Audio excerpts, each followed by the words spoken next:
Ladies and gentlemen, welcome to Hero Movie Podcast, your greatest source for superhero movie discussions in the multiverse. And I'm joined by sweet Shazzy Kovacs from the internet. Dick Tracy, huh? Yep, Dick Tracy. And of course, as you just heard, Bruce Leslie is not here this week. But that's okay. It was actually at his request. He kind of wanted another week off, and we were like, "Oh, let's go ahead and give it to him." The boy's been he's been working really hard, while me and Sean have kind of been I don't want to say slacking off, because we've certainly been doing much work, but not the kind of work that boy's been putting in. So we give Bruce a week off this week, because this week we're talking to my good buddy from the Film Find, Matt Smith, about Dick Tracy. Matt, what's up, man? You guys know that I'm always here to talk about Dick. He's all about it, and I'm sure there'll be plenty of those double entendres throughout the rest of the programming, so just jump on board for that one, kids. Even though this movie, I was amazed to remember that this is a PG-rated film. I was shocked about that. Wow. Is it really? It's just PG? Yeah. PG, and was heavily marketed to children. Oh, for sure. I do remember that. I mean, heavily. I went to see it in theaters when I was a kid. So. Yeah, same. Yeah, me too. So we'll talk about that real quick, and in just a moment, rather. But first and foremost, we do want to say a big giant thank you to everyone who helps support this show over at patreon.com/HMP. There you get the pre-show, post-show, and of course a Dinger Zone. And for those of you who've been following so far, we are almost halfway through, or almost a quarter of the way. I'm bad with math. This is number 3. We're doing Fast and Furious Tokyo Drift this week, and We're a third of the way through. A third of the way. There you go. See, math, kids. I didn't learn it, but you probably should. So we're doing that. Keep on board, patreon.com/HMP, and we really thank all of you fine folks. And do remember that when you do that, you also get to choose a movie that we watch, and you'll be choosing that in just over a week. So get on board, man. Help yourself out here. So let's get into it, boys. This week we are covering from 1990. Here's a trailer for Dick Tracy. When it's time to fight crime. Calling Dick Tracy. Calling Dick Tracy. He's your man. Tracy. Tracy? You mind if I call you Dick? Okay, boys, let's go. Extra! Tracy Battles Mom! Come on, Tracy, take me with you. You're under arrest. I want more! You got a name? Kid. Kid?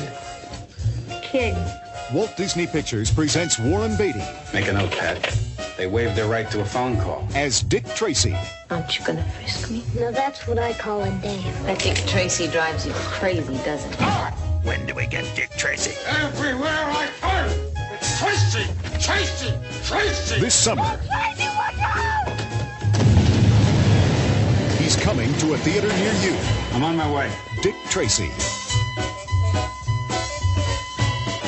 Alrighty, that was the trailer for Dick Tracy from 1990. Here's the IMDb plotline. As we know, IMDb always 100% correct in everything they say and or do.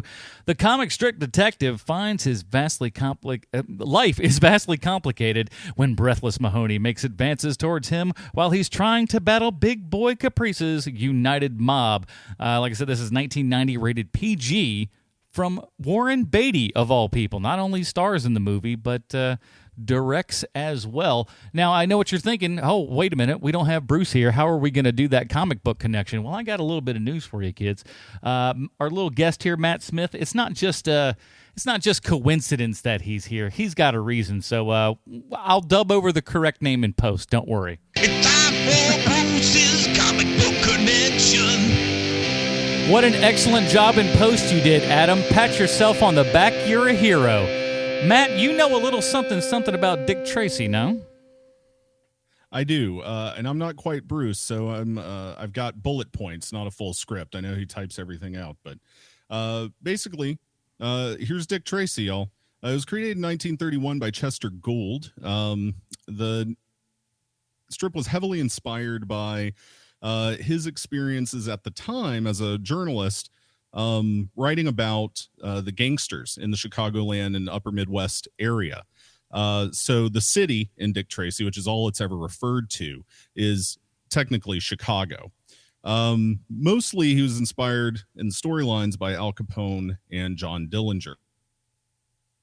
What's interesting about Dick Tracy and his place in comic book history is also what's interesting about its place more generally in cultural history. It is widely considered the first police procedural. Now, there was detective fiction before this, stemming out of like Edgar Allan Poe and stuff like that.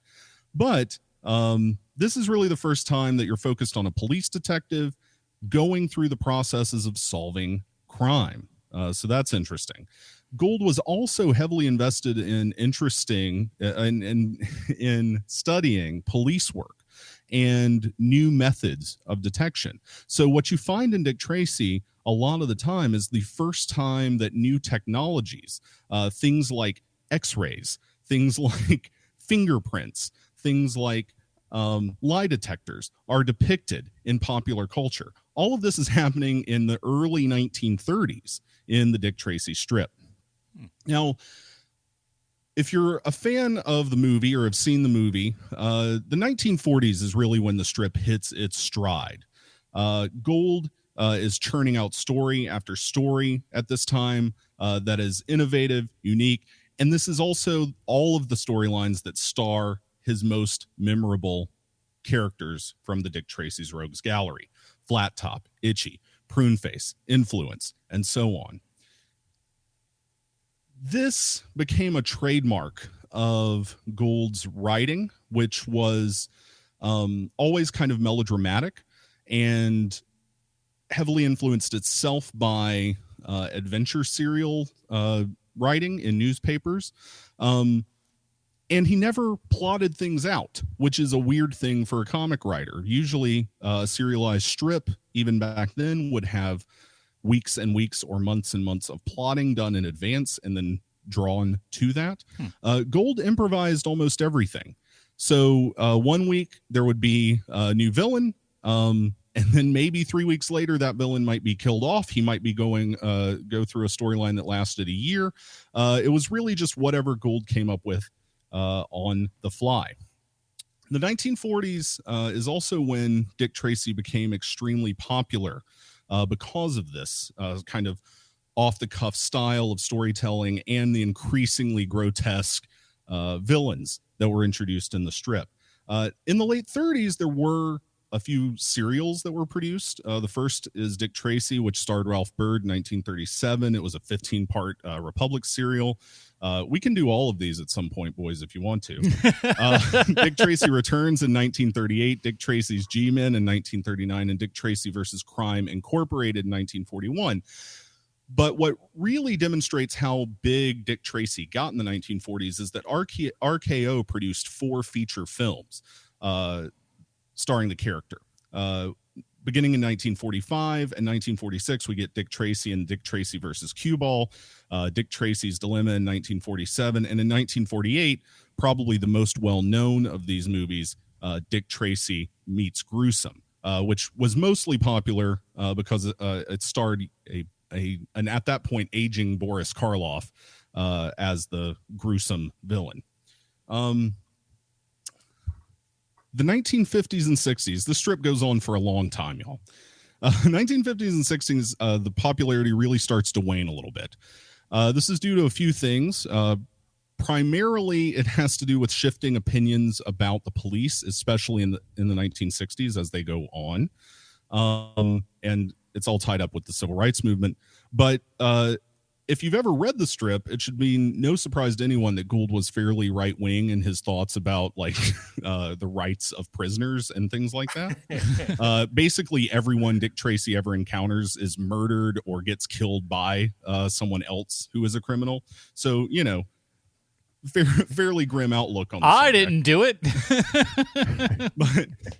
But the biggest thing, and this is always the weirdest for people who aren't fans of the strip, is beginning in the late 1950s, Dick Tracy takes a very decidedly science fiction tone, where characters go back and forth constantly to the moon, and there's a moon base.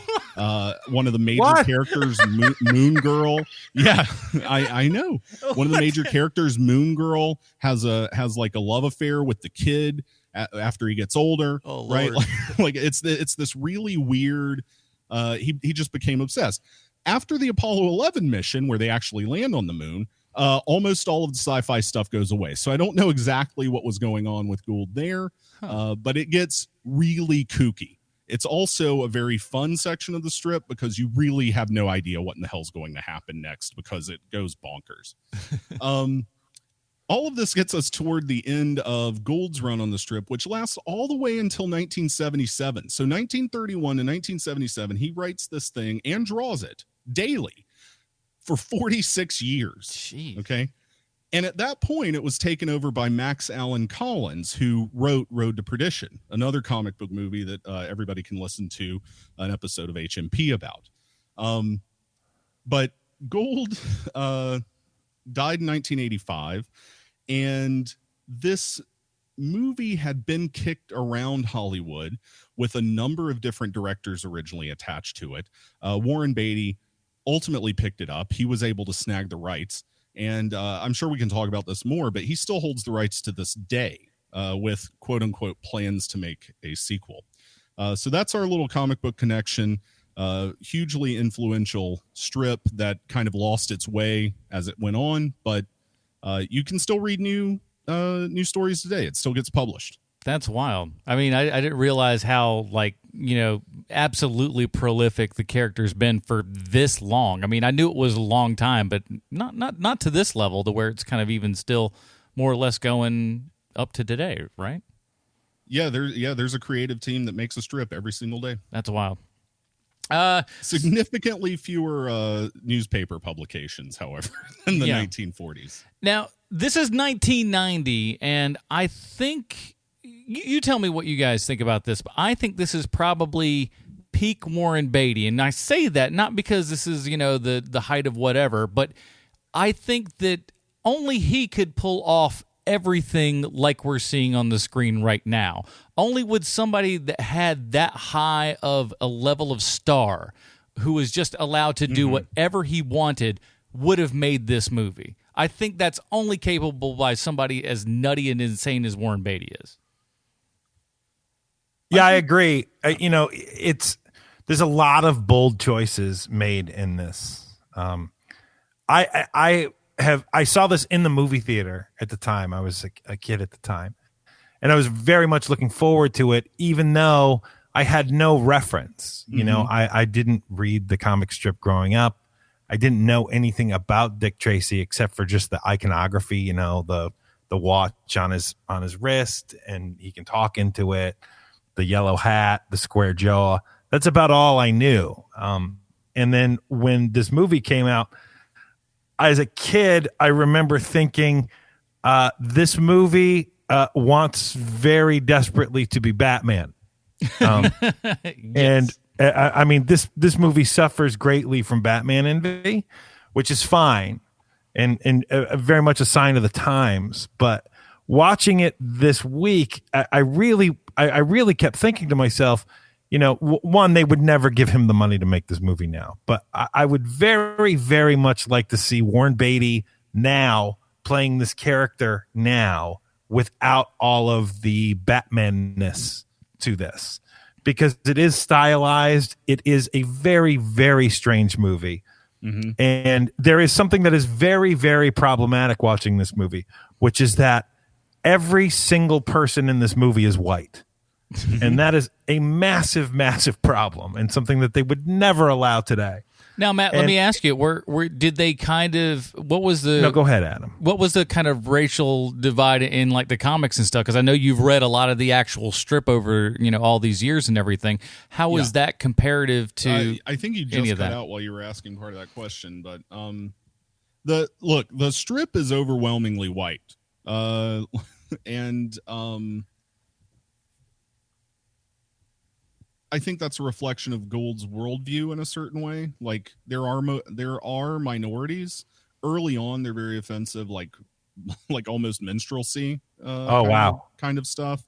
Not entirely unlike early the Spirit strips, right? Where there's like the cab driver and all that stuff.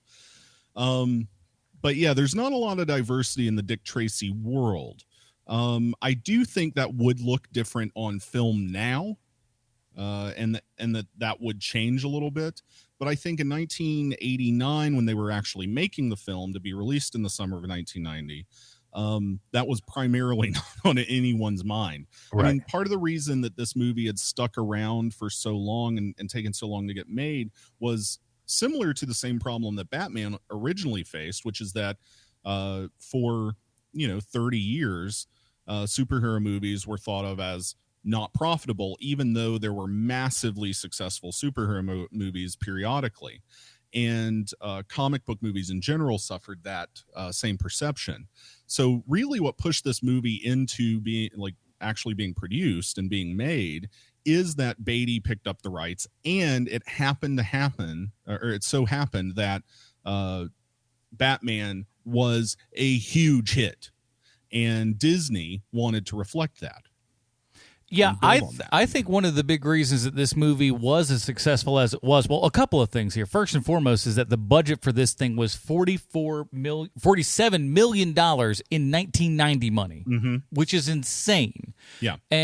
But at the same time, it grossed something like 4 times that, and it was a disappointment to Disney. Yeah, 162 million Batman worldwide. That's true. But if this came out like 2 years before Batman, it would have changed something, because the Batman really was that watershed moment, going in from the late 80s to the early 90s there, that really took superhero movies in a bigger leap than we had gotten with the Superman films in the past. It was kind of the next evolutionary jump. This could have been that had it come out like 2 years earlier, but at the same time, I don't think that we would be getting this same sort of movie had Burton's Batman not come out. And I don't know that even with Beatty, you would have gotten everyone that's in this movie involved in it, right? Like, I mean, part of why this cast is there is Beatty, but part of it is also that Jack Nicholson had made one, and so it kind of gave the green light for people in that generation of actor to be like, yeah, I'll make a comic book movie. I think about it that way. Yeah, but that makes sense. It's like, oh, this guy that we all know, we all kind of came up with and everything. Why not us too? And the wild thing is that of all the people and everything that are in here, we don't necessarily celebrate them per se, because the majority of them are just caked up with makeup and fancy, crazy outfits that you don't like. I mean, this is the first time, and I watched this movie a lot as a kid. I guess I never really read the credits. We didn't have IMDb or nothing back in the day. This is the first time I realized Dick Van Dyke was in this film. And I was like, he's actually so good that he just disappears into that role. He doesn't have a big role, mind you, but it doesn't feel like Dick Van Dyke is behind that mustache and glasses. Yeah. I mean, the only character I feel like feels like the person that is playing them is Big Boy. Yeah, and I think it's because of the stereotype that probably came after this Pacino performance, really. But it is funny, man. Watching this movie, I was like, "Oh, this role informed Pacino's performances from this point forward." Yeah, he just didn't have the big makeup on. He designed by himself, by the way. That's not a real character from the strip. It's like a combination of different characters. There is a Big Boy, but he dies like in the first year of the strip. But Big Boy Caprice was a whole invention for this movie, and he designed that makeup to like fit into the world, like Pacino did. What I love about Pacino in this role is he is giving it 1,000%. He's not making fun of anything. He is like, this is like, he's treating this like he treated Godfather, man. He is just going after like in a bigger and broader way, of course, but he is going after his role 1,000%.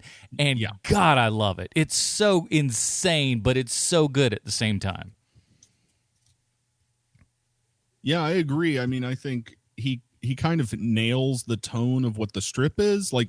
And this is, I think, what people who don't like this movie tend to think, like there's no defining tone to it or that it's too all over the place. That is exactly what reading the strip is like. I just want to like make that very clear. Like literally within panels, Gould would switch from like absurd over the top comedy to ultra violence to just like the most sincere schmaltzy melodrama, and it would be the same day's strip sometimes. So, if there's a criticism of this movie, that might be it. It's also entirely accurate to what the strip was. So, Matt, you clearly have a love for Dick Tracy. But yeah. How are you on the movie? I think it's mostly pretty good. I think one thing that it tries to do is just like throw too much into one movie. So it does lose its focus, which in a strip is different, because in the strip you can just, the next day return to the thing that you need to deal with in different way, or in a much longer method, or end it and be done with it. But here, like, there's such a rich rogues gallery in Dick Tracy history. Like, half of the major characters that and then there were like action figures and trading cards they're killed off in the opening scene, the cold open, right? And I will try my best. I think I can dig around my dad's comic card collection, and yes, that's a thing. He's got it's ridiculous how many comic book cards the man has. But I think I've got that Dick Tracy set in there somewhere. I'm going to post that up on the Hero Movie podcast Instagram page. Of them plus the 12 stickers. There you go. Are you putting that on the Reddit? Or are you on the subreddit? Or are you putting I'll do all of it, and I'll talk about that at the end of the show. But yeah, so check out all that. So I think if there's one big thing that I don't like about the movie, is that it does a lot with just the hour and 40 minutes that it has, and some of that kind of lessens how rich the world actually is. You kind of get this very narrowly focused, singular thing that's happening. But it looks gorgeous. I mean, like, you can tell, like, this is back in the day where, there's a couple of matte paintings to be sure, but everything is built. Everything is built in this movie. I mean, you can tell where that $47 million is, because they made a billion things. Oh yeah, there's no like on location shooting in Chicago in this movie at all. No, they're clearly out of backlot. Yeah. But just I just love the fact that they decided, let's just paint everything in just these wild primary, comic book colors, the 6 colors or whatever it is. It's such an interesting style that almost feels like it couldn't even be made today with our, devoid everything of color and fun. It's also like the cinematographer, I forget his name. If you have the IMDb up, you can look at it. But he'd worked with a lot of people on a lot of big movies, including things like Apocalypse Now.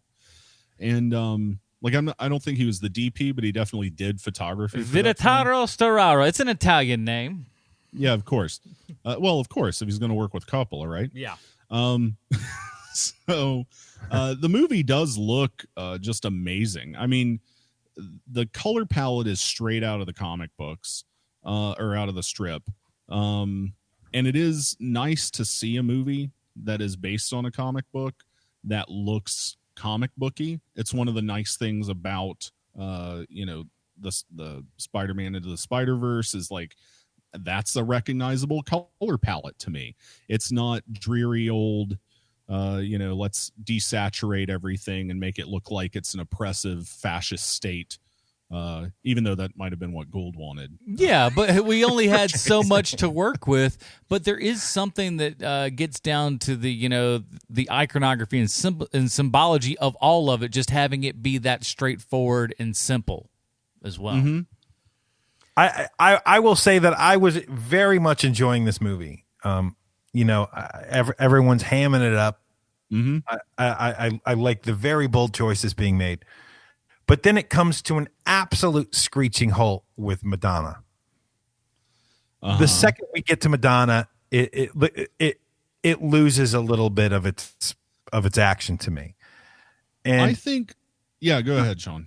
I was going to say that, you have all of these people who are in on it, this is the style of movie we're going for, but no one bothered to tell Madonna what they were doing. And so you have this one character who is basically at the same level of acting as the child actor in this movie. They're basically the same level where, you know, I just had such a problem with Madonna. I still do, just because of her as a person, she's terrible. But I watching her in this completely just slammed the brakes on this movie for me. So I have a couple of thoughts, and I do think that's a fair critique of the movie. That storyline really kind of both comes out of nowhere and ends things from moving along a pace, as it were. Right. But I will say too, like, yet again, that is something that the strip does very frequently, especially concerning Tracy's relationships with, and that's his name, by the way, is just Dick Tracy. It's not that he is a dick and you know, like a detective, and his last name is Tracy. His name is Dick Richard Tracy. But anyway, it's not even Richard. It's constantly just Dick Tracy. Anyway, so the depictions of Tracy and his relationships with women always slow the strip down. Especially when it really gets into like the action-oriented gangster plot part of it. The other thing that I think, I mean, it's fair to acknowledge here as part of that critique is there's a reason that Madonna's in this movie, and it's that she was banging Warren Beatty at the time. Right. So, you know, well, sorry for the let's kids. I did. No, it's fine. You're fine. And let's be honest. Let's be honest here. If you were an adult female from anywhere from the early 70s till about like maybe like 92, the chances that you saw that you and Warren Beatty had relations are very good. Yeah, probably. The man got around to touch, supposedly, what was it? What was the gal who was Sean Young was supposed to be in this film in the what's her face role, not Madonna's role, but the other role, and I guess they were like, nope. She says that he wouldn't sleep with me, that's why he fired me off, and you're like, that probably checks out. Yeah. With Warren, I could believe that. Normally you'd go, Sean Young's a crazy person. She says a lot of stuff that you don't know. Well, that one's probably true though. Yeah, equally crazy Warren Beatty. I mean, they're both nuts. Oh no, that's absolutely. But I think, like I said, I think because he was at this height of his power and everything, is that he could pull this off. And I don't know who else you could give this to. Some of the trivia that I read said they thought about even giving this to Burton at some point. And speaking of Tim Burton, you've got what's his Dan, the composer. Danny Elfman. There, my gosh, my brain just took a nap there. You got Danny Elfman, who did the Batman score, doing this score, so it sounds like a lot of Batman cues that he didn't quite use or anything. Yeah, yeah, it really does sound that way. But it also, at the same time too, when he was asked about it, Danny Elfman said, "Warren's crazy." Like, that's a quote, so that's funny. Makes sense to me. I will say, I don't know at what point my connection dropped off a minute ago, but I will say the Danny Elfman inclusion does feel a little bit like the studio coming up with a solution to a problem that they were already faced with. Like, Beatty asked Sondheim to do the score as well as the songs, but he didn't want to do the score. And I think Danny Elfman was brought in kind of last minute. Yeah. And probably at the direction of the studio wanting something that was more Batman-like.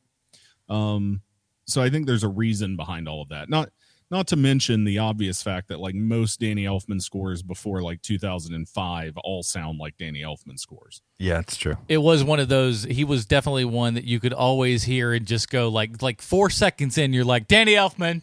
That's a Danny Elfman track. I know it because I can hear it. It's super. Yeah. It's like that. There's a clarinet and an oboe. Bing. That's it. Some really quick little melody that winds up really, really fast all of a sudden. Yeah, all right, there's Danny Elfman again there for you. I like Madonna in this, though. Again, this was another, like, she was, again, like Warren Beatty at that time, kind of height of her powers and everything. And I think she understands who she is, and kind of, especially at that particular time, who she was always kind of portraying, which is obviously your kind of Marilyn Monroe type and everything. And playing that sort of, femme fatale sort of role in this movie, it kind of works. It totally works. And I'll tell you this much. Even at, what was it? So 1990, what am I, 9 or 8 or 9? Even young Adam was just like, I like the way this movie looks. And so, but so I'm not going to say that doesn't cloud my memory to some degree or another. But I thought she did really well for what she was doing in this. Yeah, I think she's fine personally, but I do understand the criticism of it. Oh man, if you had somebody who had like the gear in that role, I think this is a vastly different movie. You know, and it doesn't help. It doesn't help that there's that voice modulation that she has, where she sounds like Princess Leia's alter ego when she's Bausch. Yes. It's so good. I feel like that was 1,000% on purpose. Exact same. It just felt like they were like straight up calling it out. Like, we're not even playing. Like, you know what this is, and by the time that you see the reveal, you're like, well, yeah, that's how Leia sounded. Yeah, dealing with carbonite sickness. I also think that part of it is just like, she is, as the secondary female lead, she's up against Glenn Headley, who was like really good. Yeah. Yeah, I mean, like, she really is like just an amazing actress. Like, she nominated for a bunch of Emmys and stuff like that, right? A big theater actor. Everybody knew her from like at that time, I guess Dirty Rotten Scoundrels was the big thing. Yeah. But like, you're up against somebody who's actually a very talented actress as the competing female lead, and in contrast, your performance will not look good. It'd be like you could take a very good TV actress and you put them into a movie with Meryl Streep, and Meryl Streep's probably acting circles around them. Let's talk about some of the craziness of the makeup and the people that are wearing the makeup. Can we talk about Glenn Headley a little bit more? Oh, sure. Oh, yeah. I don't want to. Because one of the things that I really enjoy about her performance is that she is doing that like 40s damsel thing where like her voice is very high, but she's also at the same time a real person. Which she's walking a tightrope with this character, and she's doing a really, really great job.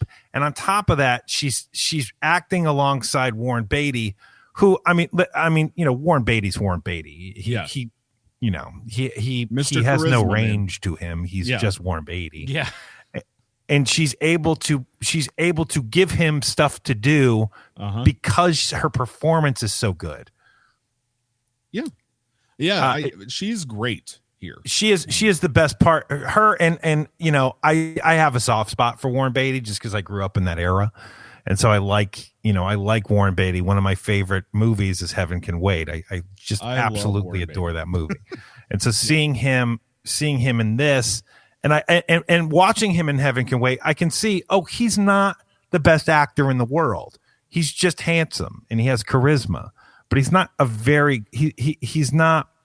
he's not someone who you're like, we're hanging everything on this Warren Beatty guy. Like, he's not that guy. Yeah. So having her performance is so good that she helps him act. That's how good she is in this role. Yeah, I agree wholeheartedly with that. Both in the assessment of Beatty as an actor, who I think gets by, like I said, almost completely on his charisma and watchability on screen. Like, he's very handsome, and you are interested to know what that guy's doing. But a lot of what makes him work is how he's able to play off of other people who are really doing the work. Right. But yeah, like, she is just so great at being a generous actor, I think is the term for it. Right? Yes. Where she's not just hamming it up like the other people or like finding her own stuff to do, but also like even when she's playing with Charlie Corsmo, the kid, right? The Hook kid. She's she's like also like giving him stuff, right? So their scenes actually together, like when they're walking back with the ice cream and she chucks the ball into the like all of that plays differently than any other scene that Charlie Corsmo has in this movie with Tracy or any other character. Yeah, and I completely. think that's all Headley. And and him as like you said, you brought up the kid there. He was one of those people that I thought like, oh, he was in a billion things, right? No, he's only in like 7 things or something. Then he stopped acting altogether and is now like some big time, lawyer or whatever. But those 7 things are so huge that I mean, when you've got Dick Tracy that makes $1 gajillion, and then you've got Hook, you're in a Steven Spielberg movie for crying out loud in 1992. What? How could your life be any bigger and better from that point? Oh my word! What about Bob? Yeah, exactly. And another one, and you just started with a comedy legend and a drama legend who's also does some comedy stuff. It's like, come on, wow! I was like, at that point, you have to retire because what else could you really do? Everything else would look like garbage. You want to go, sit on like L.A. Mines or some such nonsense? No, thank you. He did come back in 1998. He made a movie called Can't Hardly Wait. That's right. Oh yeah, I forgot about that fun. one. And that's really it was like he did Hook, and then he waited until high school and made a high school movie and pieced out for another little while. Good for him. Good for him. He still looks the same when you see adult pictures of him. You're like, oh, yeah, you're that kid from Dick Tracy, but you look weird now because you're that kid from Dick Tracy. He's also like one of those, because there's like a handful of them, and I think, Matt, you'll know who I'm kind of talking about here. There's that one kid, he's like the requisite little kid in like 8 billion horror flicks. Maybe he was in like, Nightmare on Elm Street 7 or something like that. He was in like that, just that one, just brown-haired kid who's like in just every horror film ever. There's all these kinds of people, and I for sure I thought he was one of those, but he was only in just those handful of things. But they were so memorable that he's locked in there for good. Good on you, buddy. Get yourself a bit of pop culture history, and then just move on, so you don't have to deal with the rest of it. Parents did a great job too, man. I mean, his parents, like he's. We don't even know that kid's name. He's in 3 of the biggest movies of the mid 80s. I mean, he did good. Yeah, mid 90s. Got him to go to school, and that's that. Yeah, if I was his like on-set teacher and stuff like that, I would really be pointing that out. You see, we get a lot of crap from everybody about how we're not teaching these kids really well, and they don't have a good, well-rounded education. This is one we taught. Look at him. Look at him. He's working for the White House and stuff or whatever because he's done that kind of stuff. He's insane. Right. It's pretty cool. But yeah, so let's talk about a couple of the other people that I was completely surprised were in this. First and foremost, William Forsythe. Yeah. William Forsythe, like, first of all, at 10 years old, I don't know who that is at this point, and obviously his career's gone, in a particular direction after this movie for sure. But man, he is so good in this. Yeah, and he also is playing like probably the most recognizable Dick Tracy villain. Yeah, for Flat Top, for those of you that don't remember. Yeah. Who like really was, I mean, he's probably the most popular of the villains, and he really has a key role in this movie, and it's one of the few characters in the Rogues Gallery that I think really gets justice done to him. Although they change around his story, like the plot in the comic strip kind of is a little more tragic than this. Let me guess, something fell on top of his head. No. I mean, there's no explanation ever for people. Like, there's a guy later in the series in the 60s called the Pouch, and let me tell you about what his deformity is. He has a giant pouch in his neck. All right, like this is what we're talking about here. But yeah, he's really good as Flat Top and actually gets stuff to do, unlike some of the other villains. It's basically like him and Pruneface and Itchy get all of the stuff. Mumbles gets a little bit because he's Dustin Hoffman. You got to let him do something. But yeah. So yeah, that's the next one, man. Dustin Hoffman is Mumbles. Holy crap! There's just, first of all, completely. And again, I can't imagine how all of these guys are just like, yes, I will be my high-profile actor self. I will go and take a small part in this movie, and you're going to dress me how, so no one knows what I look like, so much makeup, no one's going to be able to recognize me. And in Dustin Hoffman's case, I'm going to mumble so much, you're not even going to know that it's me. Yeah. Well, I have not read that much about the background of the movie to know like what anybody was paid or anything like that. But I do have to say that all of this is probably a combination of the fact that it's Beatty and, him being of that generation and people liking him and doing favors. Yeah. As well as like, just like all of these people at this point would have grown up reading Dick Tracy. There was a cartoon show. There were movies that would have been on television constantly in the 50s and 60s, right? So, I think part of it also is they probably, some of them have an affinity for the material anyway, right? Just as something they remember as a kids. And since they're making it for Disney and it's this big primary colored thing, it's a kids movie, right? It's the Bill Murray, why'd you make Garfield? Well, my kid said, or, my kid wanted a Garfield movie or something. Yeah, something stupid like that. And you're just like, all right, fine, whatever. All right, whatever. Somebody asked me, and the zeros on the check looked nice, so I was like, well, I think I'm okay with that. Yeah, for sure. But then again, you also have Oscar winner Paul Sorvino coming up and looking like a big mouth bass. Uh-huh. You also get like the guy who plays Prune Face is R.G. Armstrong. Oh yeah, and R.G. Armstrong was in probably dozens of westerns in the 1950s and 60s. He made a ton of southern exploitation movies. He was in, I think it was either White Lightning or the sequel Gator. I think he's a White Lightning. I think it's White Lightning, but with Burt Reynolds, like they were buddies. And he is almost unrecognizable in the Prune Face makeup. Yeah.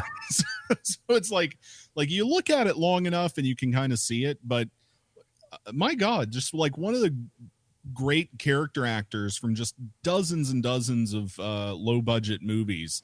And he's just here on screen. I like to say that he's got that he's got the Rick Dalton career. Now we can use that and people know what we're talking about. Yeah, because man, that's they've a seen great the film. way of describing it. But he's got that Rick Dalton career where he just kind of like played that little Western guy all the time and then kind of graduated up, did some other new different things every now and then. Yeah. Definitely one of those dudes. He's awesome in this. And again, he's the in Predator too, right? I think so. One of them, if at least. What was the other one?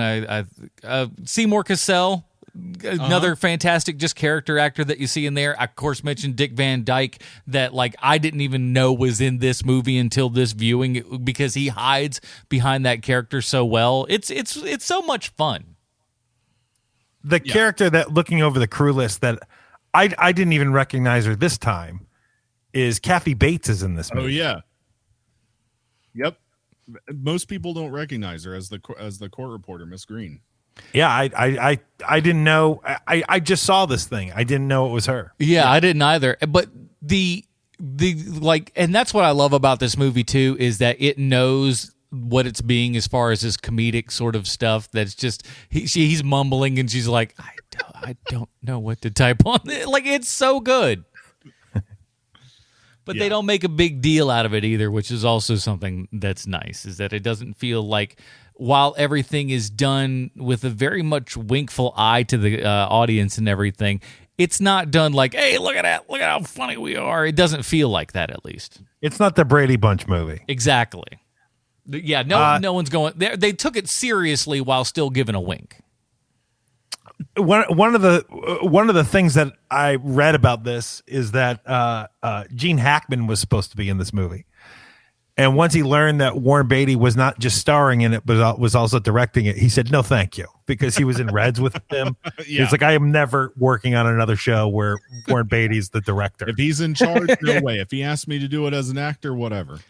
Yeah, and the thing is too, it's funny because it's not their first rodeo, Reds. So like they'd worked together previously at that point, so they were still just like, Listen, I've worked with Warren enough to know that that's not where I'm going to go. Yeah, no, thank you. I'm not gonna work under him anymore. Not gonna happen. Yeah, it's like we've been there several times around, and I think I'm starting to notice a bit of a trend. There's something great about Gene Hackman. His name comes up all the time on the show, Matt, because I love him. I think Adam loves him. Oh yeah. Bruce seems to be a little indifferent towards him, but like there's just something really like he was an old man when he was 30. Yeah. And so, he's just cantankerous this entire time. Oh yeah. And so like favorite. if he doesn't say anything, that he's not having a good time on a thing, Yep. And then he's really pissed off if he says something like I will never work with Warren Beatty again. There's something so nice about it. I hate this movie so much. I'm quitting acting and I'm moving to Arizona.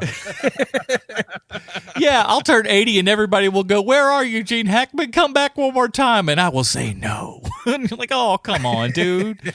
But again, another awesome one that was in here that like I guess because there's just so much stuff going on screen in this entire movie. This is the first time I realized James Caan was in this too. I'm like, James Caan's even in this? Holy smokes. Yeah, I mean, what's funniest too about watching all of this like parade of character actors and big stars kind of mixed together is there's at the beginning of the movie a very long sequence of names in order of appearance. Yo, yeah. And half of them are not in that because they're not big enough contractual roles. So you just see people pop up and you're like, wait a minute, this person, really? It's quite insane. So let's talk a little bit about like the actual kind of history with this movie and everything. Came out obviously successful, but obviously also not to the Batman level of successful and everything.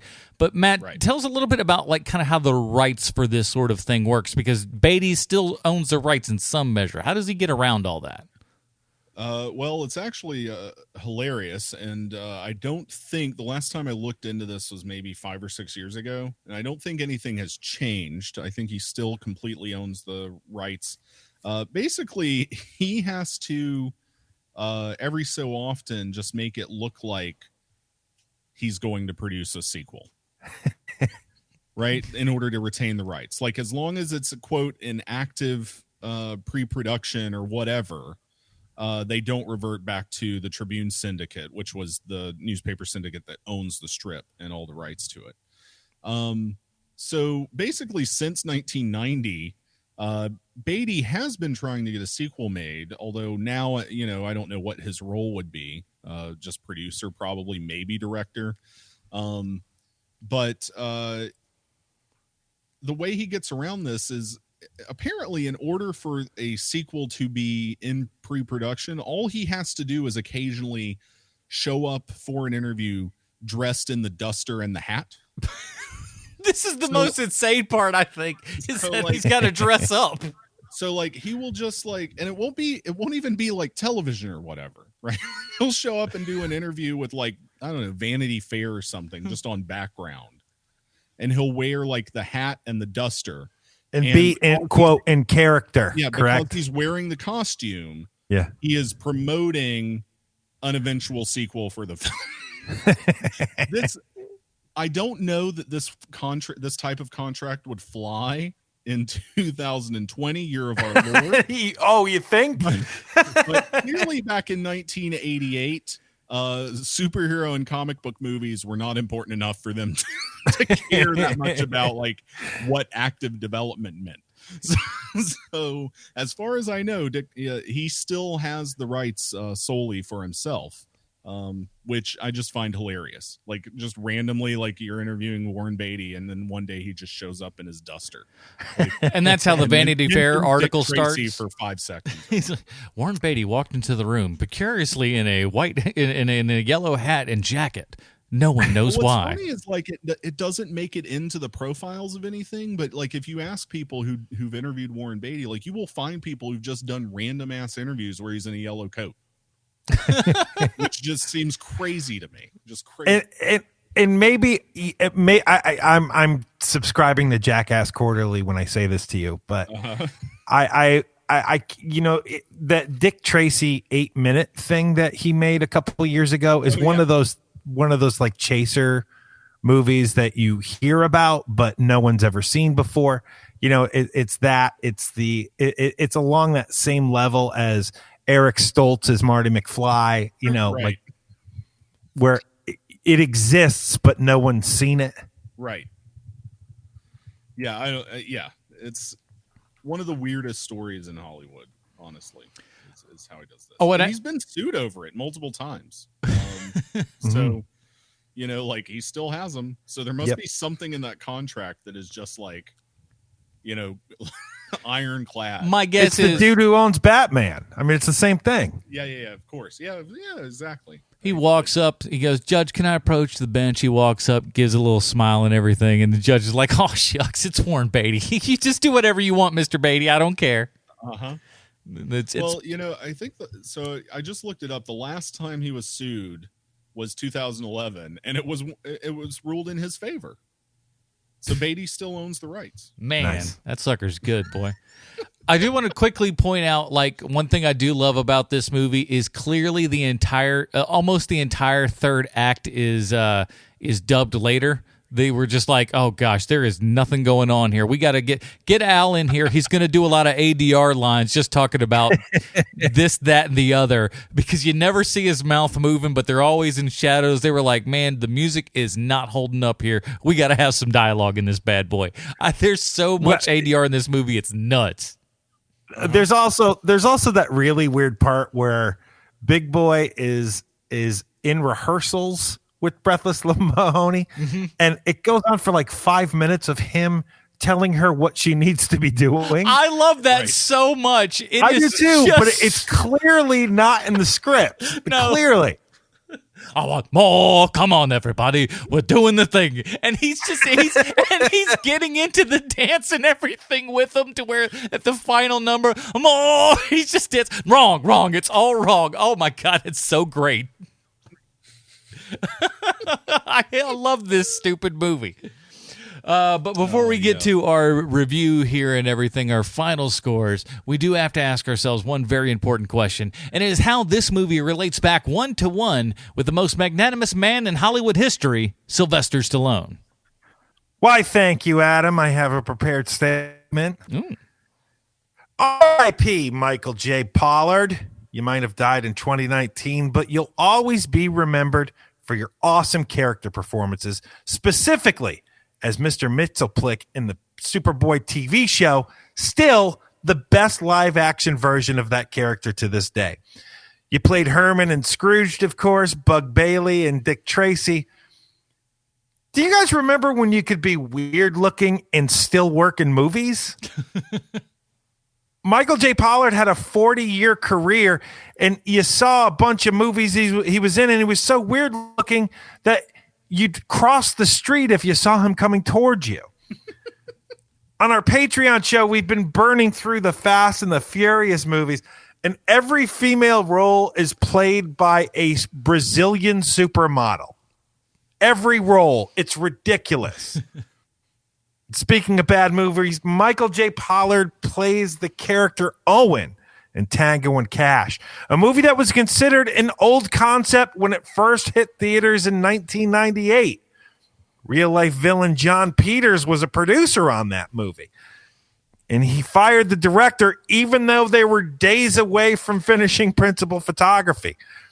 Patrick Swayze was supposed to play Cash, but had to drop out to film Roadhouse. And Barry Sonnenfeld was the original DP on that movie, but Stallone didn't like the way he was being lit and fired him. Stallone fired Barry Sonnenfeld. He didn't think he was good enough at his job. Jeez. Barry frickin' Sonnenfeld. The whole thing went $20 million over budget, and there's not a single living soul that claims that Tango and Cash is their favorite movie. And there you have it, HMPers and Dingalingers. This week's Stallone connection is Michael J. Pollard. I'm Sweet Shawnsy from the internet. Spend money on your shoes and your hair. You'll thank me later. He's not wrong there. Well, over at Hero Movie Podcast, we have our own patented Robin rating system. But here's what I want you to do. We're doing something a little bit different, and I want to invite all of you in to join this exclusive club because it's very early on. I want you to join us over on our new subreddit, reddit.com/r/Hero Movie Podcast. Just look up Hero Movie Podcast if you're on the app or in wherever, and check it out. Join us in there. Pinned up at the top of that page is the Robin rating breakdown. So this is where we really want you guys to go now. We're going to be able to interact with you a heck of a lot more and a lot better than we would over at the Facebook site. So go over to our subreddit. The links are in the description for this podcast and everything. Do that. We'd like to see you there. Spread your memes and your joy and whatever else you got, man. We really appreciate that. That's anywhere on Reddit. Just check out Hero Movie Podcast. And I'll start with myself here on this one. I got to say, I'm happy this is what Bruce chose for us. Not only because we can have Matt on the show in Bruce's absence and get a lot of really in-depth detail and stuff that I'm sure that Bruce could not have only, it had taken, he could have done it, but it would have taken him weeks to compile all the information. The kid, he just works too much. This has been a hobby of yours for a while, so it kind of works. But I got to say, I am so happy that we got to see this movie. I'm going Dick Grayson. There's just something about it. I was a kid. I know it's silly, it's stupid, it's kind of over the top, and sometimes that's what you want, man. And I feel like if this would have came out earlier than it did, or conversely much later than it did, it might have had a different reception, despite it even being as successful as it is. But having watched it, I watched it a lot as a kid. I had it on VHS and stuff, so I watched it a decent amount, but I hadn't watched it for well on 15 years at this point.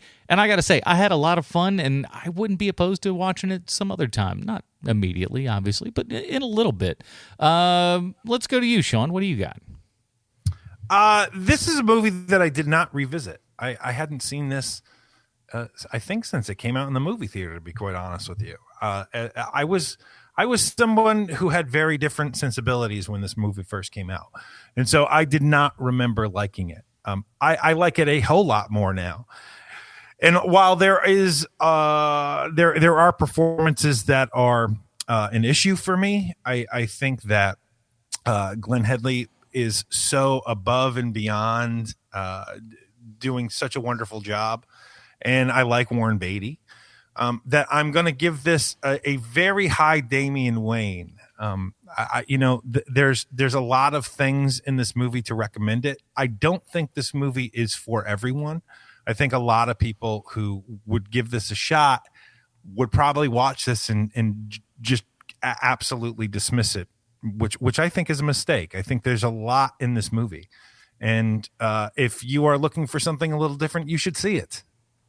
Yeah, and we haven't talked about it on the show so far, but it's not like The Spirit, where they have that kind of throwback thing, but it just doesn't work. Here it's it awful works on every level. Yeah, here it works, and it feels like the people that are involved really, really know what they're doing, Matt, what about you? I'm going to actually give it a dual rating. Okay. Right? So I think on a nostalgia, personal love level, this is Dick Grayson. Okay. I think objectively, thinking about some of the flaws in the film, things that it does get right about the Dick Tracy strip versus not, I think we're looking at like a soft Tim Drake. Okay. That's still so Matt, I'm sorry for sidelining you here, Adam. I know that you're on the train ready to head out, but no, it's all right. Did this movie again in just a second? So. Matt, did this movie inform your love of Dick Tracy, or did you like Dick Tracy and then the movie came out? I think that it was probably kind of both. Like I had a weird kind of childhood where around this same time that this film came out, so I was like 6, right? I was already listening to like 1930s radio serials with my like grandmother and stuff. So like we'd listen to The Shadow. I had a bunch of Shadow on audio cassette that I would listen to constantly. And I was already watching, like we'd rent from the video store, like the old 30s and 40s serials. Cause I would be with my grandmother and she's like, oh, well, this is in the 1930s. It's safe for you to watch, even though like people are getting thrown off of rooftops and stuff. The Hays Code says it's okay. Right. So I think it was probably both, although I don't know at what point I became aware of Dick Tracy. Was the movie first or was it the strip? But like I definitely remember reading the strip around the same period because it was being published in newspapers still that we would receive, especially like when we'd go to the beach. They had like whatever Myrtle Beach's newspaper, they'd get that, and Dick Tracy and Spider-Man were always in that, so I always read them. Right. Yeah, so it was kind of both, I guess. The other thing about this, because I am older than you guys, is that this for me was a very disappointing summer. The summer that Dick Tracy came out, the '90s summer, yeah. Because to give you an example of what we were in for, my favorite movie of all time is the first Die Hard. I love that movie. I know that that's a big joke now that people love Die Hard, but I loved that movie growing up. I thought it was an amazing movie. Mm-hmm. And the sequel to it, Die Harder, came out this same summer. Yeah. And so within the same month, I saw Die Hard 2 and Dick Tracy. And as someone who's, like a kid, right. I was so unbelievably disappointed in both those movies that I was like, summer movies are stupid. I hate them now. And it took me years. It took me years to get back into it again. Yeah. Well, and not for nothing, 1989 and 87 through 89 were like some pretty top-notch years when it came to like, big summer films and stuff like that. Summer movies in particular. Yeah. So I can understand how that would take a turn. Go ahead. The one thing I wanted to derail just slightly while we're doing the wrap up is, this movie often gets criticized for being a little over the top and absurd. And I just want to point out that people at the time of the strip's main popularity also were making fun of it. So, oh, really? Yeah. So like Al Cap and Lil Abner, Lil Abner's favorite comic book, the character Lil Abner had a favorite comic book, and it was called Fearless Fosdick. And Fearless Fosdick was a parody of Dick Tracy. And so like occasionally you'd read a Lil Abner strip and there'd be like 3 or 4 panels that were just parodying Dick Tracy. And it would just be like, absurd violence, square-jawed like protagonist, yeah, all kinds of stuff. So like even that strip at the time was parodying kind of the absurd qualities of the strip. So everybody knew that Dick Tracy was like this over the top kind of melodramatic crime serial. So everybody's always known that it was over the top and too much. Yeah, I mean, now that my palate has changed, I enjoy this movie now. I do enjoy watching it. Yeah, I also 1990 when this came out, I think we have like a different understanding of how campiness and pulp and things can work in different ways in movies that were not typical at the time, especially for summer blockbusters, which, as you pointed out, were probably like a little grittier than this, But you just had to wait. You had to wait a couple years, and then you got Joel Schumacher to go and straighten it all out for us and just get us right back on track with the lovely camp of the. Oh wait, anyways, go back and check out our Batman and Robin and what was the third Batman Forever reviews way back. I also want to throw one more little Fearless Fosdick, Lil Abner thing out there, which is that frequently they would also parody Gould himself in the strip, and the name of the character was Lester Gooch.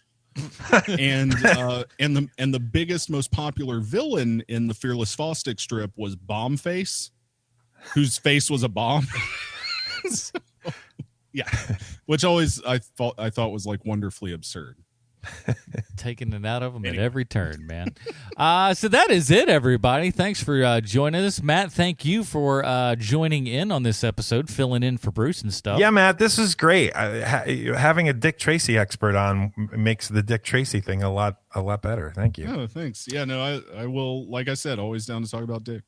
Well, so tell us, where else might they find some of your work on the internet? Is there a show that somewhere that, like, maybe you and some other jerkwad do that people could listen to? What about that?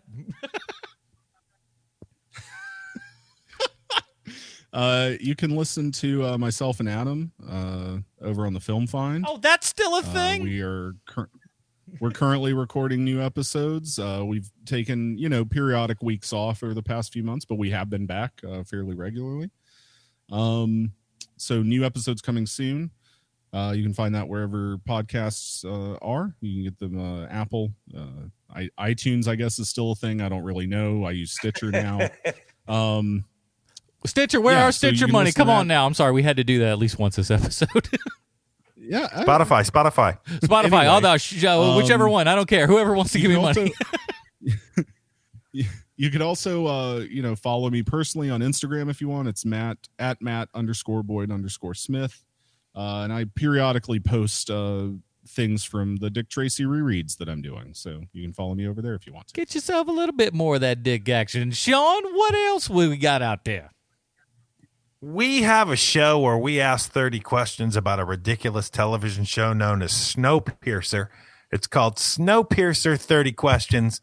I very, very much enjoy that show because the TV show itself is ridiculous and fun, and you should watch it. And then as a added bonus, it's like having more because you get to listen to the podcast that has 30 questions about each episode every week.